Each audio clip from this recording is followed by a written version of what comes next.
Ya, assalamualaikum warahmatullahi wabarakatuh, pemirsa Jateng TV dimanapun berada dan warga Grobogan yang berbahagia.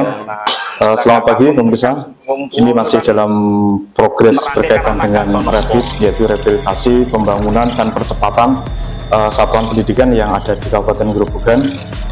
Kita akan bincang-bincang dengan beliau Bapak Muhammad Irfan, STMT, beliau Kepala Bidang Sekolah Dasar Dinas Pendidikan Kabupaten Grobogan, di mana program REVIT ini memang sangat unik, jadi berbeda dengan DAK secara teknis.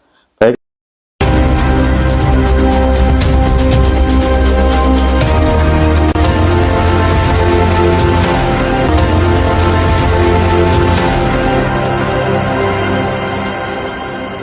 Langsung kita sapa beliau Pak Irfan untuk menjelaskan permasalahan ini. Assalamualaikum Pak Irfan. Waalaikumsalam. Oke, selamat pagi Pak Irfan.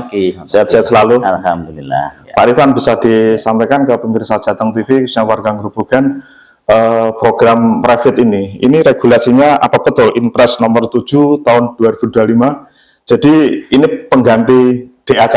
Hanya saja saya lihat di lapangan kok semua baik perencanaan, pelaksanaan itu sekolah. Itu bisa dijelaskan Pak Irfan seperti apa? Ya, betul, terima kasih atas waktunya. Memang program revitalisasi ini dasarnya betul, Impres nomor 7 tahun 2025 tentang percepatan pelaksanaan pembangunan di satuan pendidikan. Memang program baru dari Presiden yang baru tahun ini ada. Itu pengganti dari DAK. Kalau tahun kemarin dan sebelumnya itu memang DAK, yang mana DAK itu lewat merah daerah transfer uangnya. Kalau ini tahun ini REVIT ini program baru langsung dari pemerintah pusat, dari Direktorat SD, kalau yang SD itu langsung ke satuan pendidikan, itu langsung ke sekolah. Nanti kepala sekolah itu membentuk panitia P2SP istilahnya, panitia pembangunan satuan pendidikan, yang mana kepala sekolah menjadi penanggung jawab.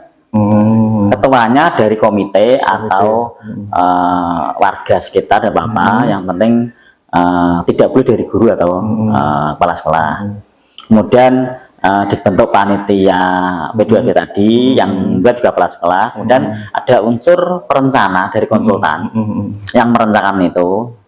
Kemudian des dengan pusat. Kemudian kalau saya setuju ada juga konsultan pengawas. Oh gitu. Itu fungsinya yang sesuai fungsinya ya, kalau perencana merencanakan, kemudian setelah pelaksanaan dilaksanakan oleh komite atau sekolah dan diawasi oleh konsultan pengawas tadi agar sesuai pelaksanaannya yang diharapkan, baik teknisnya, rap gambaran dan sebagainya. Artinya baik pelaksana terus pengawasan itu DSK ya, yang kepala sekolah yang bertanggung jawab dari SK gitu kan. Ya, ada konsultan, dari konsultan. Tapi ada satu lagi Pak, perwakilan pusat yang sebenarnya mendampingi, namanya fasilitator. Per sekolah ada satu orang fasilitator. Di satu orang bisa menjadi fasilitator 2 SD, 3 SD tidak masalah beli. Itu diambil dari mana Pak? Dari, saya lihat di lapangan kalau ada mahasiswa itu. Ya betul, itu dari kampus-kampus Pak. Oh, dari kampus. Dari kampus. Kalau Grobogan itu yang itu sebenarnya dari Universitas Negeri 11 Maret atau UNS dan Undip Diponegoro. Banyak kan dari dua kampus itu. Memang rata-rata mahasiswa atau mahasiswa yang baru lulus kemarin. Kemarin ada hasil ke dinas itu mau monef ke daerah timur, daerah Kladenan itu dari UNS baru lulus ini, jadi nggak apa-apa. Memang, nah itu memang perwakilan pusat yang melakukan MOU antara Direktorat SD dengan kampus. Dan nanti kampus menerjunkan mahasiswanya itu sudah langsung dari sana juga, seperti itu. Terus selama ini kan sesuai dengan Undang-Undang Nomor 2 2002 kan, sistem pendidikan nasional bahwa peran dinas pendidikan kan juga urgent. Kalau sistem ini kan semua tersentak di sekolahan, bahkan penanggung jawabnya penuh kepala sekolah. Itu terus sekarang peran dinas itu sejauh mana dan seperti apa Pak Irfan dalam hal ini? Kalau dinas sesuai tugas kita dan waktu susah tentang REVIT itu, nah ya mendampingi, memfasilitasi, mengkoordinasikan bila ada permasalahan kita sampaikan ke pusat. Kemudian ada informasi-informasi yang memang perlu tahu kepada satuan pendidikan, kita sampaikan. Contoh waktu awal pelaksanaan ada DES, kita sampaikan, kita dampingi DESnya di Jakarta. Walaupun DES itu yang berperan ya di sana itu fasil dan perencana. Ada. Tapi juga masuk di pengawasan ya Pak Irfan ya. Pengawasan seperti apa? Kalau dulu DAK kan yang mengerjakan kanan, artinya dinas kan secara periodik kan di lapangan, memberikan pengawasan, betul, bahkan inspektorat. Nah, sekarang itu seperti apa kalau sebenarnya beda. Kalau ini aku langsung dari pusat, maka yang berperan selain panitia dan kepala sekolah ya pengawas. Konsultan pengawas itu ada, per sekolah ada satu-satu, ada satu-satu. Kemudian selain ke dinas kalau ada masalah juga tim fasil bisa, karena fasil itu kepanjangan tangan dari pusat, teman MUU disampaikan pusat ada masalah. Kalau di kita ya tadi ada informasi disampaikan, ada masalah kita jembatani, koordinasikan. Kemudian kalau ada permintaan data kita ya tahu, tapi tidak sampai atau rutin atau sampai teknis, betul. Apakah pelaksanaannya sesuai? Cuman ya kita kita sampaikan waktu rangkaian evaluasi, kita undang Mbak kemarin. Nah, kita undang ke dinas 62 SD Pak. 62 SD ya. Itu kita undang rapor juga, rapor koordinasi evaluasi maksudnya. Ini kalau perjalanannya sudah progresnya sampai di mana? Sudah berapa persen? Ya, gini rata-rata gerobokan sekitar 40-50%. Karena memang 2 kali termin pengairannya setahu saya. Dan tapi memang uangnya atau nilainya saya tidak tahu persis SPJ-nya sampai sekarang per sekolah tidak tahu. Karena itu langsung ke fasil tadi. Artinya kan program ini kan rata-rata sekolah pelaksanaan kan agak tenang toh Pak. Karena kan sudah ada transfer. Ada transfer dana dulu kan. Ada yang informasinya berapa persen Pak? 50%, 60%, 70%? 50% ya sudah diterima sekolah. Nanti kalau sudah itu, kemudian fisik sudah lebih dari 50 atau 60%, bisa mengajukan yang kedua. Mengajukan yang kedua. Termin yang kedua. Dan pelaksanaan sampai 31 Desember Pak. 31 Desember. Mudah-mudahan bisa selesai Pak. Mudah-mudahan selesai. Terakhir Pak Irfan, harapannya untuk sekolah-sekolah 62 SD yang mendapatkan Revit tahun ini tuh harapannya seperti apa? Karena ini kan regulasinya berbeda dengan DAK. Silakan Pak. Gini, kita dinas berharap pelaksanaan ini dapat berjalan lancar. Pada panitia yang kepala sekolah dapat melaksanakan itu sesuai rap gambar, sesuai regulasi, baik di teknis maupun administrasi. Pengespijian harus sesuai, kemudian teksnya, gambar, ukuran harus semua, sehingga tidak ada masalah di kemudian hari. Kemudian juga kita harapkan dengan adanya sekolah itu dapat memberdayakan dengan sekolah itu, kemudian dapat meningkatkan surplus sekolah di satu pendidikan gerobokan, sehingga dapat lebih baik, pembelajaran buat aman, nyaman, sehingga kondisi sekolah dapat lebih baik di tahun mendatang. Terus terakhir Pak Irfan, sesuai dengan Undang-Undang Sidiknas itu kan peran masyarakat kan juga sangat penting, terutama media itu kan. Itu harapannya dinas seperti apa Pak dalam hal ini? Karena mereka juga butuh dukungan sumber daya dan SDM dalam hal pelaksanaan program ini yang baru pertama kali ada di Indonesia Revit ini. Memang ini baru pertama, harapannya ya memberdayakan lingkungan yang tadi, kemudian komunikasi dan transparansi dalam hal pelaksanaan maupun penggunaan dana. Karena itu memang bantuan langsung dari pusat, tidak melalui dinas. Kita cuman ya tadi mengkoordinasi, mendampingi juga, tapi tidak langsung full di teknis. Harapannya ya lebih baik, transparansi, karena di situ peran pelaksana atau P2HP tadi panitia, dan pengawas, fasil itu 3 hal atau 3 pihak yang memang cukup berperan dominan sampai ke teknis per itemnya. Semoga nanti dapat lebih baik. Pemirsa Jateng TV, demikian podcast kita dengan Bapak Muhammad Irfan selaku Kepala Bidang SD Kabupaten Grobogan. Semoga program Revit ini bisa berjalan dengan lancar, baik, tidak ada kendala, baik masalah sampai dengan ke ranah hukum, diharapkan memang bisa mendukung percepatan program pendidikan. Oke pemirsa, dari ruang bidang SD, saya Imam Suranto selaku reporter, Puji Daryana kameramen melaporkan. Selamat pagi, Assalamualaikum warahmatullahi wabarakatuh, dan tetap semangat bangun desa Noto Kuto, salam Jateng Gayang. Terima kasih.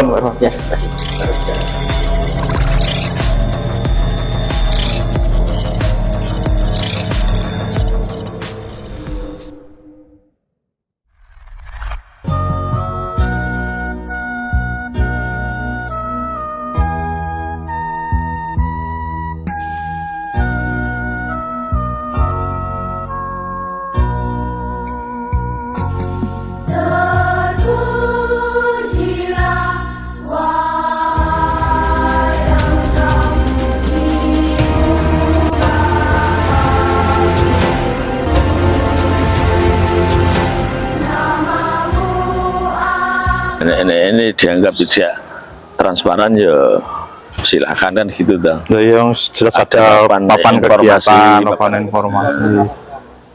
Oke. Oh.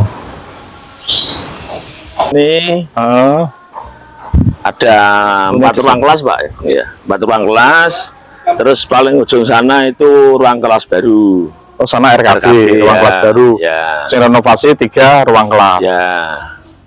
Renovasi atap. Ini sudah sesuai dengan apa namanya yang direkomendasikan dari pihak konsultan. Konstruksinya seperti ini, kita sudah sesuai. Kejaringan ya. Jaringan. Nah, itu yang belum terpasang jaringan untuk ruang kelas 1 rehab itu. Itu misalkan mau di close up kan bisa itu. Jadi tidak sesuai dengan spesifikasi atau HSNI kan. Tidak apa-apa itu kan.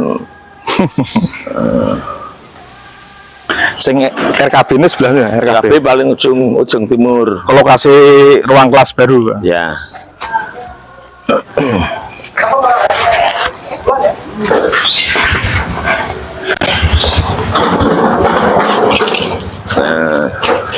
Nah, ini kan juga salah satu bentuk papan informasi loh.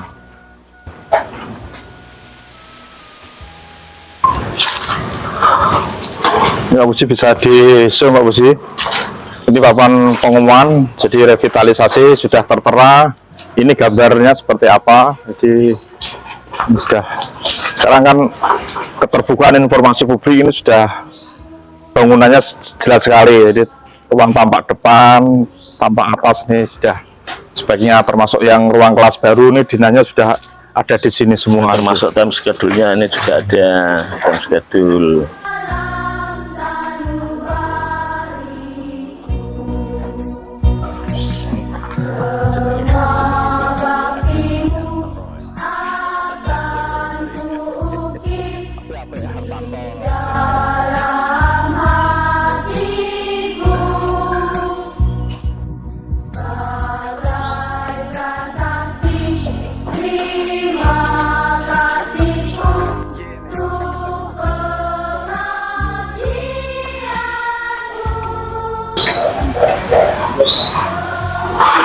Oke pemirsa, di SD Negeri 1 Kuripan progresnya sudah 60% pemirsa, dan sudah sesuai dengan schedule. Jadi ini tiap hari itu update terus laporannya ke kementerian, dan kita coba melihat progres yang di ruang kelas baru.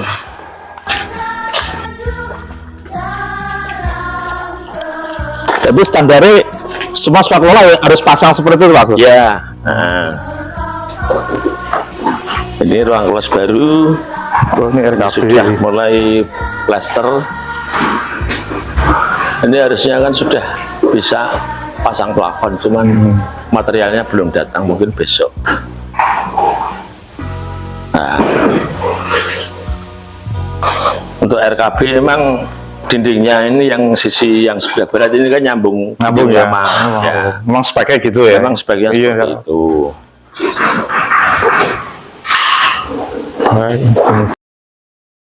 Tinggi Pak. Ini tingginya berapa Pak? Tingginya jadi ini nanti dari lantai sampai plafon sekitar 3,7. 3,7 sampai gunung-gunung? Sampai gunung-gunung saya nggak ngitung sampai. Cuman dari yang biasanya satu gunung kita 1,5 ya. Kan ini kan jaringan plafonnya kan, jadi kan nggak begitu panas. Nah, itu sekitar hampir 2 meter nih gunung-gunung. Cuman untuk dari lantai yang RKB ini, RKB-nya itu ukuran berapa? 7 kali 7 dah. 7 kali 7 Mas. 7 kali 7 ya, iya luas lah. Ya, nah itu kan memang standar untuk ruang kelas. Ruang kelas. Dan sekarang kan idealnya berapa Pak? batasi kan 28 siswa. 28 ya, siswa ya idealnya sekarang ini. Untuk ukuran 7 kali 7 ya sudah ideal lah.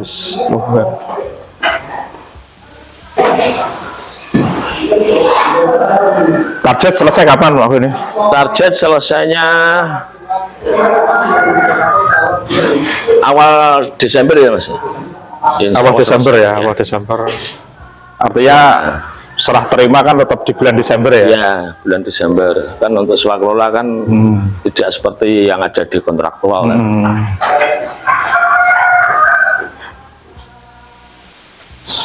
Oke. Tetap. Ini nanti tetap apa baja? Nah ini rencana aluminium ini ya. Aluminium lah ya. Yang untuk ruang kelas baru nanti aluminium, yang untuk ruang kelas lama yang rehab itu kita tambah sulam sifatnya untuk Manfaatkan yang ya, sudah ada ya. yang masih bagus kita pakai, yang sekiranya sudah rusak kita nggak pakai, kita ganti baru.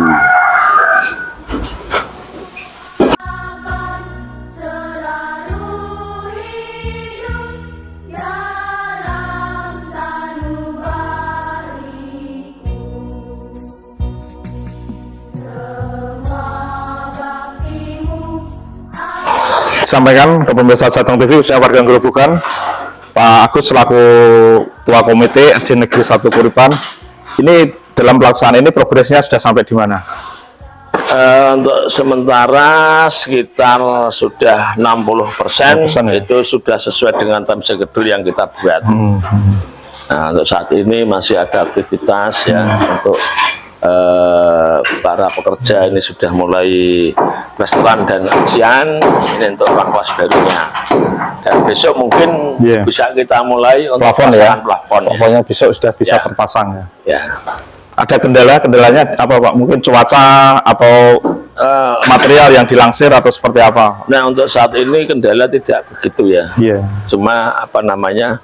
Karena kita kan untuk pasangan atap sudah terpasang semua, karena memang kita harus ngoyak progres, sehingga ketika kita mengerjakan yang konstruksi di bawah itu sudah tidak terhalang cuaca seperti itu. Kalau dari pembiayaannya, karena swaklola itu per termin atau per apa, atau selesai dulu kayak kontraktual itu Pak? Untuk pembiayaan itu untuk anggaran bisa dicairkan di awal. Di awal bisa ya? Bisa. Berapa persen itu? 70%. 70% bisa ya. Artinya dan itu menolong sekali lah. Cukup lah untuk menolong pekerjaan. Untuk kegiatan sampai 60. Ya. Oke, yang jelas sudah ada kendala pemirsa, mudah-mudahan ini menjadikan referensi. Jadi meskipun ini swaklola untuk SCD yang lain yang tahun ini mendapatkan bantuan revitalisasi atau pembangunan ruang kelas baru, bisa tetap menjaga mutu dan kualitas sesuai arahan kementerian ketika Bintek. Oke, sukses selalu untuk dunia pendidikan Indonesia khususnya Grobogan.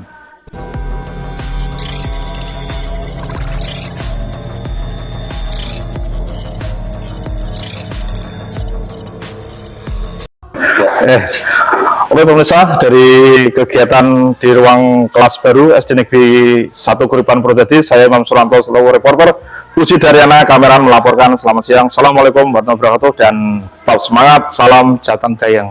Pak Agus, makasih. Tahu komitenya, sukses selalu. Oke.